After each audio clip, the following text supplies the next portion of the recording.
Halo semuanya, kembali lagi di channel FT Share dengan saya Muhammad Karir. Di video kali ini kita akan membahas suatu komponen yang menjadi rivalnya atau saingannya dari turbocharger. Komponen ini banyak sekali dipasang di mobil-mobil kelas supercar. Apalagi untuk kalian yang suka lihat mobilnya Toretto di Fast and Furious pasti nggak akan asing lagi. Komponen ini adalah supercharger. Kita akan bahas tentang supercharger ini, tapi sebelum mulai, jika di antara agan-agan semua ada yang ingin bertanya atau memberikan kritik, jangan ragu tulis saja di kolom komentar di bawah, agar kita bisa berdiskusi dan belajar bersama-sama. Oke, sekarang kita langsung masuk ke pembahasannya.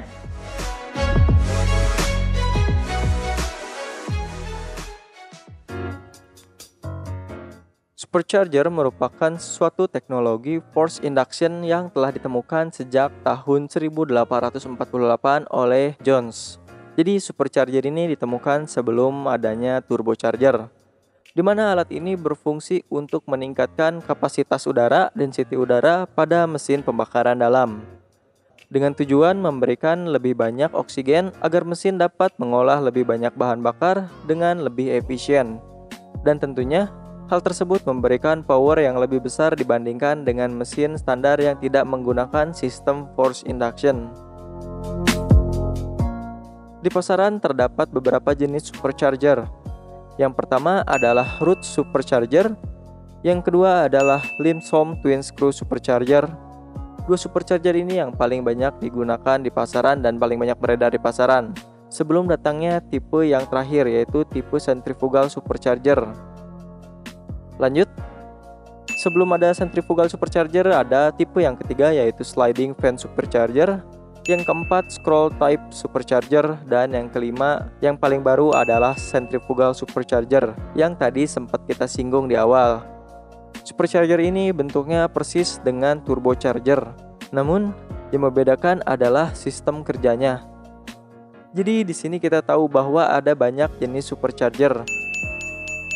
Nah, kita di sini nggak akan bahas semua jenis supercharger ini satu persatu, karena tujuan dari semua supercharger ini tentunya sama, yakni mengenalkan prinsip kerja sistem force induction pada supercharger.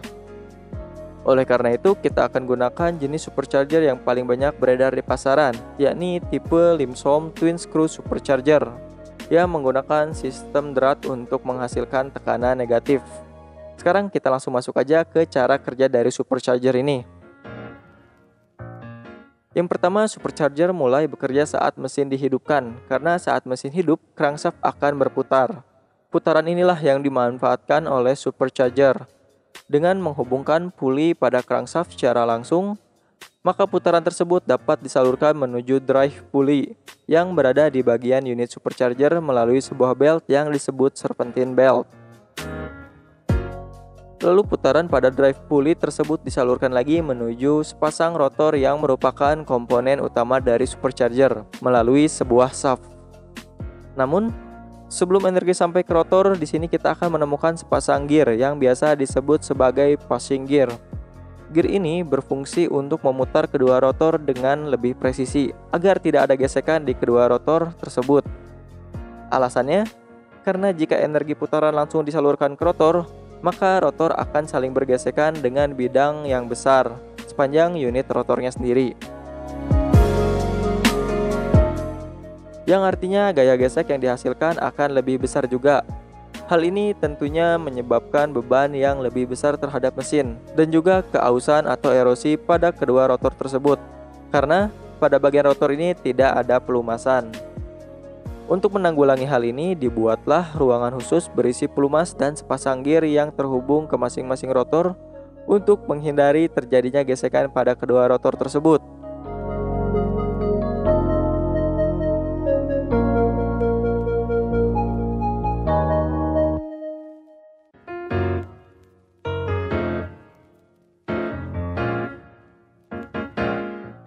Selanjutnya, saat rotor mulai berputar, maka terciptalah tekanan negatif atau daya hisap.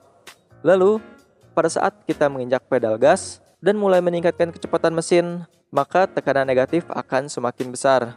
Throttle body akan terbuka, dan udara dari atmosfer pun akan dengan lebih leluasa terhisap menuju rotor. Selanjutnya, udara yang melewati rotor akan dikompresi. Namun di bagian ini kita akan mendapatkan masalah, karena udara yang dikompresi secara paksa akan mengalami gesekan molekul yang mengakibatkan molekul udara akan menjadi panas dan mengembang. Dan udara pun tidak bisa dikompresi secara maksimal.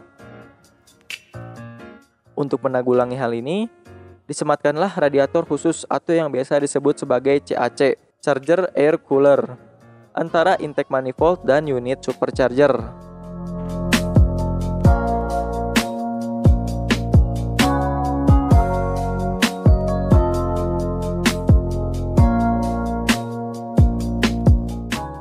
Radiator ini bertugas untuk mengembalikan suhu udara yang melalui kisi-kisinya atau lebih tepatnya melalui tubes dan fins-nya.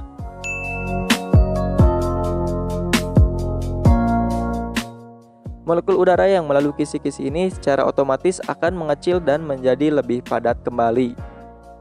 Lalu, tekanan udara yang sudah disesuaikan dengan kebutuhan pun disuplai bersamaan dengan bahan bakar yang lebih banyak ke dalam dapur pacu, menjadi gaya yang besar untuk memutar mesin, dan sisa gas buang pun dibuang melalui saluran exhaust. Oke, itu dia algoritma kerja dari turbocharger secara detail yang bisa kita berikan. Untuk agan-agan yang ingin menambahkan atau meluruskan jika ada yang salah dari penjelasan kita, kalian bisa tulis di kolom komentar di bawah. Sekarang kita coba jelaskan lagi dengan lebih singkat supaya agan-agan yang lain bisa lebih paham. Jadi, supercharger mulai bekerja saat mesin dihidupkan, di mana crankshaft yang berputar saat mesin dihidupkan langsung disambung dengan puli yang berada di depan mesin. Puli ini bertugas untuk meneruskan putaran kepada drive pulley supercharger melalui sebuah belt yang disebut sebagai serpentine belt. Lalu energi putaran tersebut berlanjut melalui sebuah shaft hingga ke bagian gear yang berfungsi memutar kedua rotor. Dan saat kedua rotor berputar, maka terciptalah daya hisap yang menarik udara dari atmosfer dan mengkompresinya di bagian housing.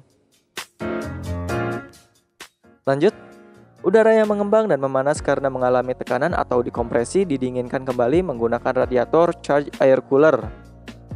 Lalu udara yang sudah didinginkan dipadatkan kembali pada bagian intake manifold hingga tekanan yang ditentukan dan dibutuhkan, sebelum disuplai ke dapur pacu bersamaan dengan bensin yang lebih banyak dan menjadi power yang besar bagi mesin. Dan akhirnya, sisa gas buang setelah ledakan dikeluarkan melalui saluran exhaust.